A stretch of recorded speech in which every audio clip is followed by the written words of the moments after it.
자, 오늘 하나님의 말씀 예레미야 32장 15절까지의 말씀.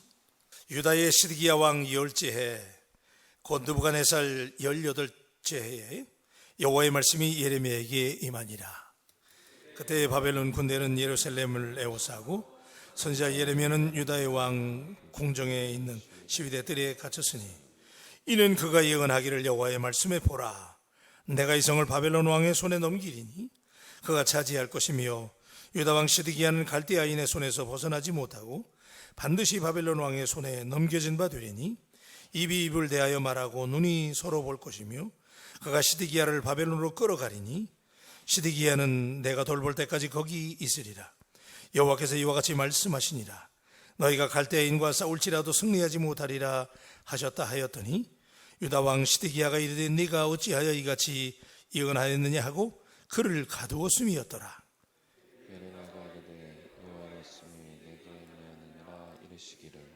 보라, 내 숙부 살롬의 아들 하나멜이 내게 와서 말하기를 너는 아나돗에 있는 내 밭을 사라. 이 기업을 물을 권리가 내게 있느니라 하리라 하시더니 여호와의 말씀과 같이 나의 숙부의 아들 하나멜이 시위대 뜰한 나에게 와서 이르되 청하노니 너는 베냐민 땅 아나돗에 있는 나의 밭을 사라. 기업의 상속권이 내게 있고 물을 권리가 내게 있으니 너를 위하여 사라 하는지라. 내가 이것이 여호와의 말씀인 줄 알았으므로 내 숙부의 아들 하나멜의 아나돗에 있는 밭을 사는데 은 70세겔을 달아주되 증서를 써서 봉인하고 증인을 세우고 은을 저울에 달아주고 법과 규례대로 봉인하고 봉인하지 아니한 매매 증서를 내가 가지고 나의 숙부의 아들 하나멜과 매매 증서의 인친 증인 앞과 시위대 뜰에 앉아있는 유다 모든 사람 앞에서 그 매매 증서를 마세야의 손자 네리야의 아들 바룩에게 붙이며 그들의 앞에서 바룩에게 명령하여 이르되 만군의 여호와의 말씀 이스라엘의 하나님께서 이와 같이 말씀하시기를 너는 이 증서 곧 봉인하고 봉인하지 않은 매매 증서를 가지고 토기에 담아 오랫동안 보존하게 하라. 다 같이 만군의 여호와 이스라엘의 하나님께서 이와 같이 말씀하시니라. 사람이 이 땅에서 집과 밭과 포도원을 다시 사게 되리라 하셨다 아니라. 아멘. 자, 오늘 굉장히 흥미로운 말씀인데, 자, 오늘 누가 땅을 산다고 하면 사람들이 생각하지요. 야, 그 땅을 사서 집을 지으려고 그러나? 아니면 귀농을 해서 농사를 지으려고 그러는가? 아니면 투자 목적을 가지고 그 땅을 사는가? 자, 한창 경제가 부흥하고 부동산 경기가 과열되었던 때에 땅을 산다고 하는 것은 큰 수익을 얻을 수 있는 좋은 투자의 대상으로 여겨지곤 하는데, 자, 유대인들에게 있어서 땅은 대대로 물려 내려오는 가문의 유업입니다. 하나님께서 이 땅을 축복으로 주시잖아요. 그래서 그 땅을 기업으로, 한 지파의 기업으로 선물로 하나님이 유업으로 주시는데, 오랜 동안 종족을 연결하는 울타리요 삶의 터전이 되는 것이 땅이에요. 고대 이스라엘 시대로부터 유대인들에게 땅은 하나님으로부터 받은 삶의 근거지였는데, 그러나 극심한 경제적인 어려움과 특별한 상황에서는 가족이 소유한 땅을 다른 사람에게 매매할 수밖에 없잖아요. 너무 어려우니까. 그래서 그 땅을 매매하게 되는데, 그럴 경우에 그 지파에, 그 부족에, 유대인들이 12지파가 있었잖아요. 그 지파의 경계를 넘어가면 안 돼.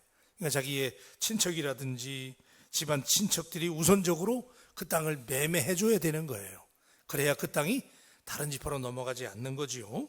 그래서 그 친척이라든지 relative죠, 가족들이 그 땅을 우선적으로 매입할 수 있는 권리와 책임이 주어지게 되는데, 크게 보면 그 땅의 소유권은 지파 안에 유지돼야 되기 때문에 가족이 먼저 사줘야 되는 거예요. 자, 그래서 실제로 소유권은 땅을 산 친척에게 넘어가게 되고, 어려움에 처한 가족들은 그 땅을 판 돈으로 필요한 생계를 꾸려갈 수 있는 그런 대안들이 있게 되는데, 땅을 산 친척은 그 땅에 곡식을 심어서 수확하거나 가축을 키우고 나름대로 그 땅을 통해서 필요한 유익을 얻게 되는데, 이것이 이스라엘이 가지고 있었던 전통이었어요. 자, 이 말씀을 드리는 이유는 이제 오늘 말씀 가운데 기업물을 권리라는 내용이 이 내용이에요. 그래서 가족 중에 누가 땅을 잃어버리게 될 때 먼저 친척이 사줘야 되는 권리가 있는데, 자, 우리 32장도 희망의 메시지인데, 이 32장의 사건이 일어난 시대적인 배경은 우리가 지금까지 봤던 31장이나 30장과는 좀 달라요. 30장과 31장은 희망의 메시지의 내용의 시점이 유다가 완전히 바벨론에 패망한 이후의 일인데, 이 예레미야서는 연대기적으로 기록되지 않았어요. 막 섞였어요. 그래가지고 우리가 봤던 31장, 30장은 바벨론의 포로가 되었을 때 주셨던 희망의 메시지인데, 32장은 유다가 망하기 1년 전에 나라가 패망하고 바벨론의 4차 침공에 의해서 완전히 나라가 패망하기 1년 전에 있었던 사건인데, 그래서 오늘 예레미야가 살던 시대는 평화스러운 시대가 아니잖아요. 그렇죠? 그래서 오늘 말씀에도 우리가 보면, 자, 우리 1절과 2절 말씀을 보십시다. 1절과 2절 시작. 유다의 시드기 왕 10째 해 곧 느부갓네살 18째 해에 여호와의 말씀이 예레미야에게 임하니라. 그때의 바벨론 군대는 예루살렘을 에워싸고 선지자 예레미야는 유다의 왕의 궁중에 있는 시위대 뜰에 갇혔다는 거예요. 자, 그러니까 예레미야가 살던 이 시대, 이 나라가 패망하기 마지막에 1년 전에 있었던 일인데, 북쪽에 존재하던 이스라엘 왕국, 북왕국 이스라엘 기원전 722년에 아수르의 침공을 받아가지고 이미 망하고 사람들이 포로로 끌려가고 그런 상황. 자, 그럴 때 이제 남아있는 유다 왕국, 남왕국 유다는 당시에 가장 강력한 바벨론 군대의 포위를 당해서 함락 직전에 놓여있는 예루살렘 성이 포위당해 있는 상황. 자, 이럴 때 예레미야가 선지자로 활동하는 이제 마지막 시기, 나라가 망하기 직전인데, 시드기야 왕 10째 해에, 그 다음에 패망하기 1년 전에, 자, 나라가 바벨론에 거의 다 넘어갔을 때, 그런 대목을 우리가 짐작하게 되는데, 자, 이미 패망의 분위기가 짙게 배어 있고 서로의 신경이 극도로 곤두세워졌을 때, 나라가 망하잖아요. 이제 거의 다 넘어가는 시대. 그러니까 이럴 때 나라의 패망이 누구 책임이냐, 그리고 막 정세가 불안하고 거짓말이 난무하고 책임을 전가할 때, 희생양을 찾을 때, 누군가 때문에 이렇게 됐느냐라고 희생양을 찾는 시점에 나라가 바벨론에 포위돼서 뒤숭숭한 상황에서 예레미야가 너희가 싸울지라도 승리하지 못하리라 라고 하는 말씀을 하게 되죠. 그죠? 그래서 우리가 3절의 말씀, 3절부터 5절의 말씀이 굉장히 길게 나와 있는데, 자, 우리 3절부터 5절 말씀을 길지만 다 함께 다시 한번 읽어보십시다. 시작. 그가 예언하기를 바벨론 왕의 손에 넘기리니 그가 차지할 것이며 유다 왕 시드기야는 갈대아인의 손에서 벗어나지 못하고 반드시 바벨론 왕의 손에 넘겨진 바 되리니 입이 입을 대하여 말하고 눈이 서로 볼 것이며 그가 시드기야를 바벨론으로 끌어가리니 시드기야는 내가 돌볼 때까지 거기 있으리라. 여호와께서 이와 같이 말씀하시니라. 너희가 갈대인과 싸울지라도 승리하지 못하리라 하셨다 하였더니 유다 왕 시드기야가 이르되 내가 어찌하여 이같이 예언하느냐 하고 그를 가두었음이었더라. 그래서 자, 나라가 굉장히 어려울 때, 나라가 위태롭고 흔들리고 막 지금 둘러싸여 있고 이런 상황에서, 그럼에도 불구하고 예레미야가 여전히 본인의 입지가 유리한지 불리한지를 전혀 따지지 않고 갈대인과 싸워서 절대로 이기지 못한다는 거예요. 그죠? 그리고 바벨론에 넘어간다는 거예요. 그러니까 여러분이 이 예레미야를 보세요. 얼마나 대단합니까? 이런 위기의 상황에 본인에게 유리한 거 불리한 거 이런 걸 따지지 않고 하나님의 말씀이기 때문에, 그가 하나님께 받은 말씀이기 때문에 예레미야는 하나님 앞에 그 말씀을 선포해요. 대단하잖아요. 이런 담력 있는 그리스도인 예레미야가 그런 사람인데, 자, 지금 예레미야가 감금 상태예요. 그러니까 이런 예언을 한다고 시드기야가 이 말을 듣고 깨달아야 되는데 깨닫지 못하고 예레미야를 감금했잖아요. 시위대 뜰 안에 갇혀 있는데 하나님의 말씀을 받아 예언하는 일을 그래도 예레미야가 중단하지 않아요. 시드기야를 향해서 갈대아인 바벨론 사람들에게서 절대로 벗어나지 못하고 입에 대하여 말하고 눈이 서로 볼 것이다 라고 매섭게 예언해요. 눈이 서로 볼 것이다. 근데 서로 보는 대상이 상대방의 적국의 왕이라면 이건 대단히 위험한 상황이잖아요. 이제 포로가 되고 완전히 망한다는 얘기예요. 실제로 나중에 여러분 아는 것처럼 이 시드기야 왕은 바벨론의 느부갓네살 왕에게 끌려가가지고 두 눈이 뽑히잖아요. 눈과 눈을 볼 것이요 그랬잖아요. 그 앞에서 눈이 뽑힙니다. 자, 예레미야는 위험을 무릅쓰고 위험한 말씀을 선포하게 되는데, 감금된 상태에서 이런 메시지를 전할 수 있다는 것이 대단한 용기이지만 동시에 굉장히 무모하잖아요. 그럼에도 불구하고 하나님의 귀한 예언의 말씀을 시드기야가 들어야 되는데, 제가 이 말씀을 드린 이유가 있어요. 주의 종들이 하나님 앞에 기도하고 선포하는 말씀들은 기도하고 선포하는 말씀들이기 때문에 늘 하나님의 말씀을 듣고 깨닫는 은혜가 우리 바울 가족들에게 있게 되기를 주님의 이름으로 축복합니다. 굉장히 중요한 대목이에요. 예레미야가 이미 예언을 했단 말이에요. 그런데 시드기야가 듣지 않아요. 그런데 결국 그 예언의 말씀대로 눈이 뽑혀버린다고. 눈과 눈이 보게 될 것이다 그랬잖아요. 그런데 그 말을 듣고 깨닫지 못해. 그리고 오히려 예레미야를 가둬버렸잖아요. 그러니까 나중에 끌려가가지고 눈을 뽑히는 거예요. 자, 이랬을 때, 자, 그런데 이제 흥미로운 말씀이 우리 6절과 7절의 말씀이에요. 자, 우리 6절, 7절 다 같이 한번 하십시다. 시작. 예레미야가 이르되 여호와의 말씀이 내게 임하였느니라. 이르시기를 보라, 내 숙부 살롬의 아들 하나멜이 내게 와서 말하기를 내게 이 기업을 물을 권리가 내게 있느니라 하리라 하시더니. 자, 여러분 지금 이상하잖아요. 바벨론의 군대에 의해서 예루살렘이 멸망하게 될 것이라고 예언한 예레미야는 민족 반역의 죄목으로 구금돼 가지고 지금 시위대 뜰 안에 갇혀 있는데, 그런데 그때 하나님의 말씀이 또 예레미야에게 임하는 거예요. 여러분, 늘 하나님의 말씀이 어디에 있든지 간에 하나님의 말씀이 여러분에게, 예레미야에게 임한 것처럼 오늘 여러분에게도 임하게 되기를 주의 이름으로 축복합니다. 자, 그런데 그 하나님의 임하신 말씀이라는 게 아주 이상한 말씀이에요. 친척 하나멜, 사촌이거든요. 작은아버지의 아들이에요. 그런데 이 하나멜이 하나돗에 가지고 있던 밭을 사라고 자기에게 말하려고 찾아온다는 거예요. 여러분, 지금 이게 말이 안 되잖아요. 여기 지금 우리가 기업 물을 권리라고 그랬거든요. 자, 기업을 물을 권리가 내게 있느니라. 7절에 보면, 자, 이제 그 말씀을 우리가 이제 동그라미를 해야 되는데, 제가 아까 말씀 시작할 때 설명했잖아요. 그죠? 자, 무슨 이유인지 몰라요. 근데 하나멜이 어쨌든 굉장히 얼마나 다급했으면 시위대 뜰 안에 갇혀 있는 자기 사촌인 예레미야를 찾아오겠어요. 땅이 넘어가게 된 거야. 그러니까 너무너무 위기 상황이잖아요. 근데 그 이유는 안 나오지만 어쨌든 간에 예레미야가 그 땅을 사야만 되는 상황이니까 급하게 예레미야를 찾아온 거예요. 자, 그런데 이 기업 물을 권리라는 말이 제가 영어 성경에 이렇게 돼 있더라고요. For the right of redemption by purchase. 땅을 삼으로 인해서 그걸 되찾아줄 권리. 그러니까 아까 제가 설명을 드렸잖아요. 친척이 사줘야 되는 거야. 그렇지 않으면 이 지파에 주신, 이 가족이 주신 땅이 다른 지파 사람들에게 넘어간단 말이에요. 그러니까 이 땅을 친척이 사줘야 되는데, 자, 그랬을 때 여러분 지금 이상하잖아요.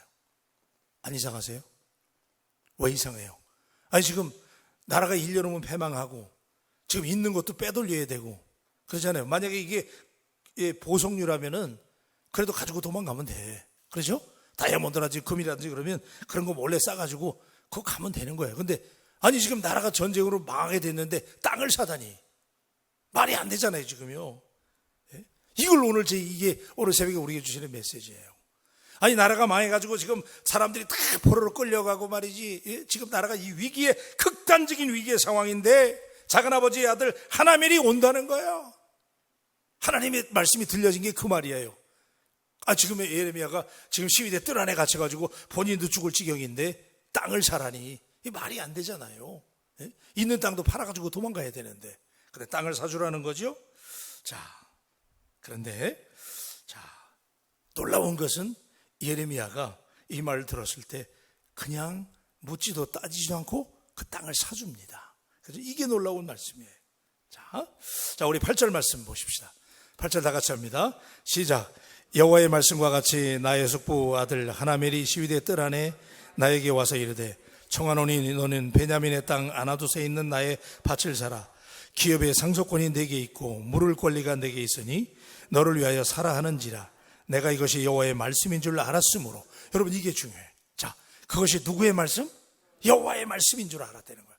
여러분, 우리가 하나님의 말씀인 줄 알았을 때 그때 우리가 어떻게 반응하느냐, 이게 중요한 거 아니에요. 똑같이 하나님의 말씀으로 들려지는데 어떤 사람은 그 말씀에 대해서 반응을 안 해, 또는 불순종해. 그런데 여기 예레미야는 이 말도 안 되는 하나님의 말씀, 지금 전쟁이 났는데 땅 있는 것도 팔아야 되는데 그 땅을 사주라는 거예요.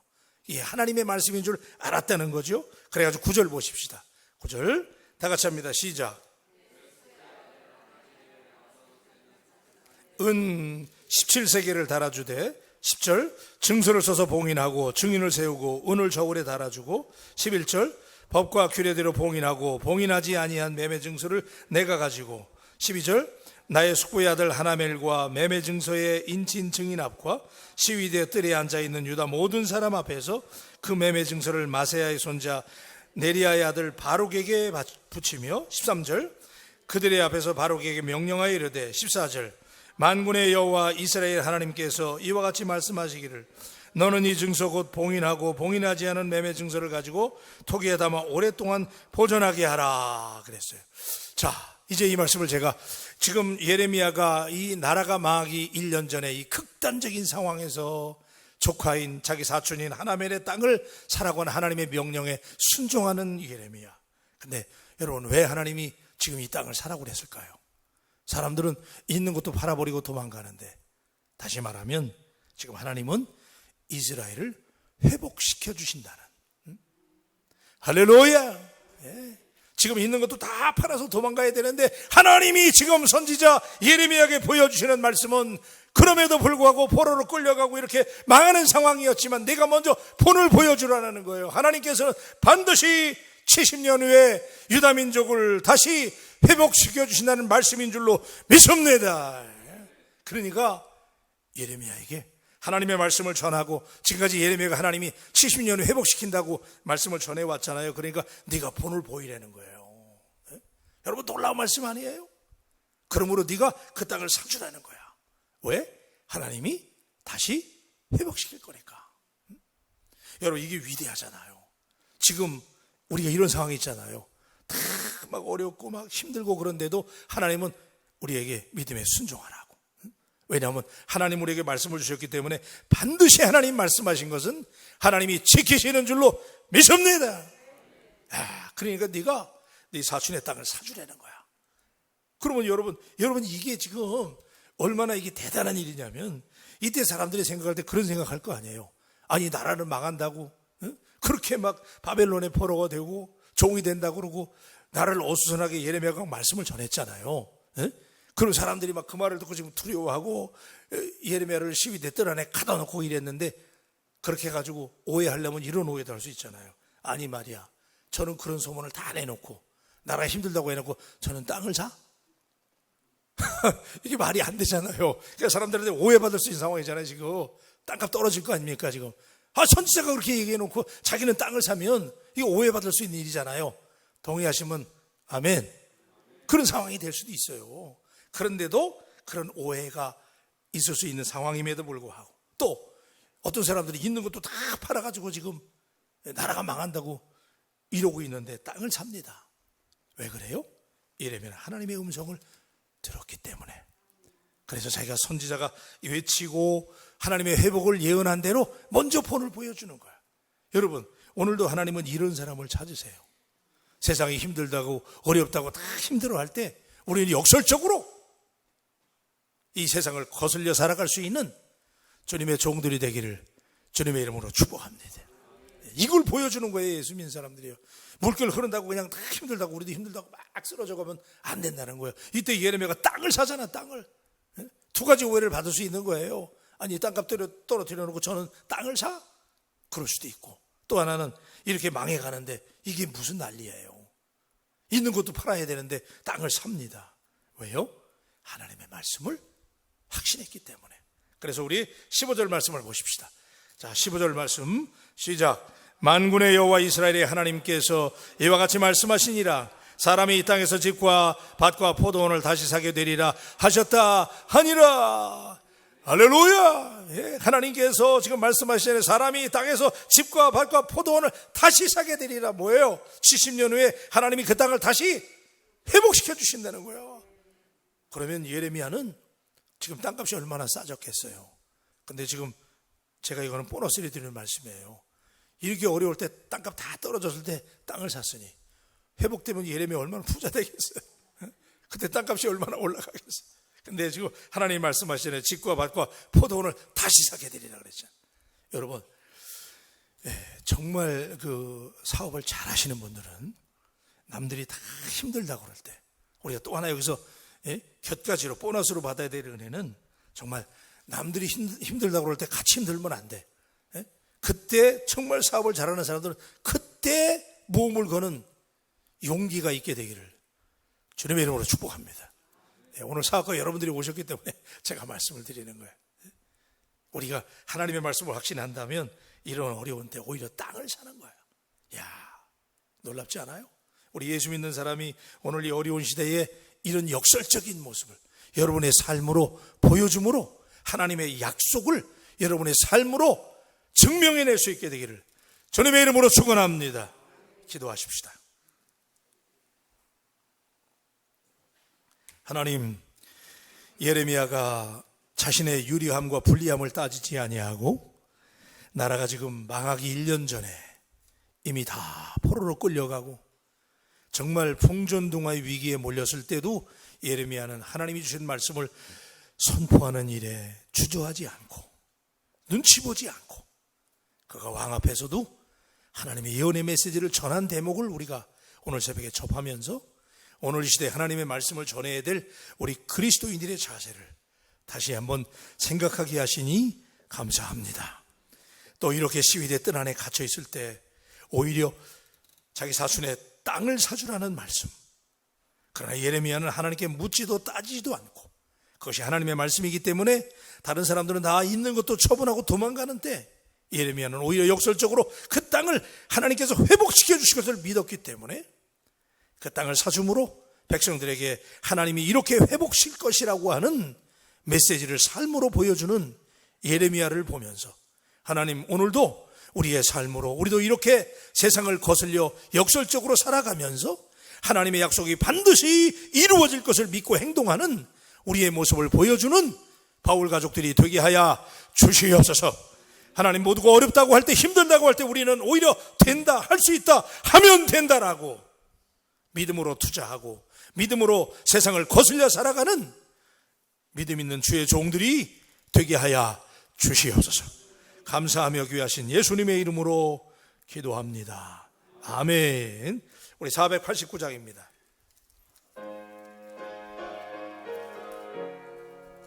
아멘. 주님의 영광을 미리 바라보면서 저 요단강 건너편에 찬란하게 배는 집 예루살렘 새집에서 주의 얼굴 배우리 빛난 하늘 그 집에서 주의 얼굴 배우리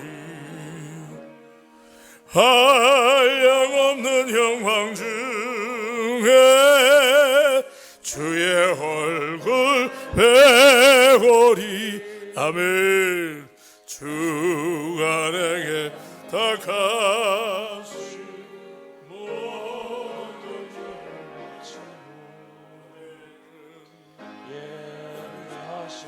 그래서 주의 얼굴 배 우리가 빛난 하늘 그 집을 미리 바라보고 빛난 하늘 그 집에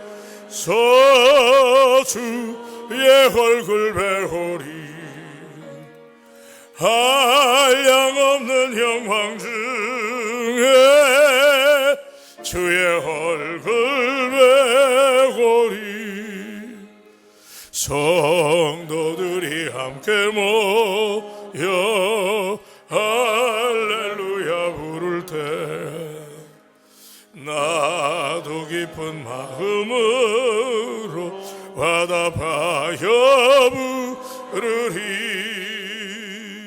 빛난 하늘 그 집에 주의 얼굴 배우리 아멘. 한량없는 영광 중에 주의 얼굴 배우리 이 세상에 사는 동안 주의 일에 힘쓰고 서울 장막 떠날 때에 주의 얼굴 아멘입니다. 난 하늘 그 집에서 주의 얼굴 배우리.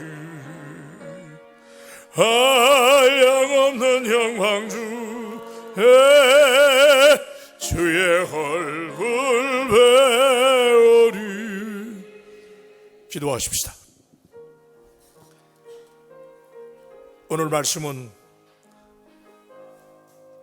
포로로 끌려가기 직전인 유다 백성들에게 하나님이 회복시키신다는 말씀을 예레미야가 손해가 될지라도, 모든 사람들이 믿어주지 않을지라도 먼저 땅을 삼으로 보여주라고 하나님이 예레미야에게 말씀하신 것을 믿습니다. 하나님은 오늘 우리에게 이런 말씀을 내릴 때가 있어요. 사람들이 다 힘들다고 안 된다고 말할 때 하나님의 음성을 들은 사람들은 그 시류에 끌려가는 게 아니라 손해가 될지라도, 이해가 되지 않을지라도 먼저 삶으로 보여주는 거예요. 지금 땅을 산다는 게 말이 됩니까? 그래도 예레미야는 몸으로 보여줬어요. 우리 예수 믿는 사람들 하나님 나라가 있다는 거 사람들 안 믿지만 우리는 삶으로 보여줘야 되잖아요. 손해가 될지라도, 내게 유익이 없을지라도 하나님 나라를 사기 위해서 내가 가진 것을 팔아서 사는 삶의 모습을 보여줄 수 있게 되기를 주님의 이름으로 축원합니다. 그게 우리 바울 가족들이에요. 그래서 오늘 하나님 우리의 삶으로 이런 모습을 살아내게 해달라고 기도하십시다. 너무 계산에 능하면 안 돼요. 이거저거 따지고 믿으면 안 돼요. 오늘 하나님 내게 그런 믿음 주셔서 이 시대를 거슬려 역설적으로 살아갈 수 있는 삶으로 주님을 보여줄 수 있는 삶을 살게 해달라고 기도하십시다. 우리 바울교회를 위해서 기도하십시다. 우리 원로 목사님을 위해서 기도합니다. 오늘 특별히 우리 목사님 교단적으로 또 세계적으로 우리 원 목사님 큰 사명 감당하게 해달라고, 노년에 건강 지켜달라고, 또 일평생 목회하시면서 가족을 돌보지 못했는데 여러분 아시잖아요. 원로 목사님의 가정을 위해서 오늘 새벽에 특별히 기도하십시다. 그리고 담임 목사를 위해서 기도하시길 바랍니다. 하나님, 담임 목사에게 영역을 더해달라고 기도하시고, 목회 활동할 때 하나님께서 성령이 도와달라고 기도하시길 바라고, 우리 장로님들과 중직자들 위해서 특별히 여러분에게 부탁해요. 이제 우리가 9월달 이제 한 해를 마감하고 정리해야 될 때 우리 교역자들이 얼마나 수고하는지 몰라요. 우리 부교역자님들 위해서, 신실한 부교역자님들에게 하나님께서 함께 하셔서 하나님의 마무리를 잘 지을 수 있도록 도와달라고 기도하시고, 병상에서, 직장에서, 일터에서, 군에서 어려움 당하고 오늘도 영적 전쟁을 싸워가는 우리 바울 가족들 위해서 기도하십시다. 우리 다같이 주여 삼창하고 주님 앞에 이 시간 부르면서 기도하며 주께 나아가십시다. 주여, 주여.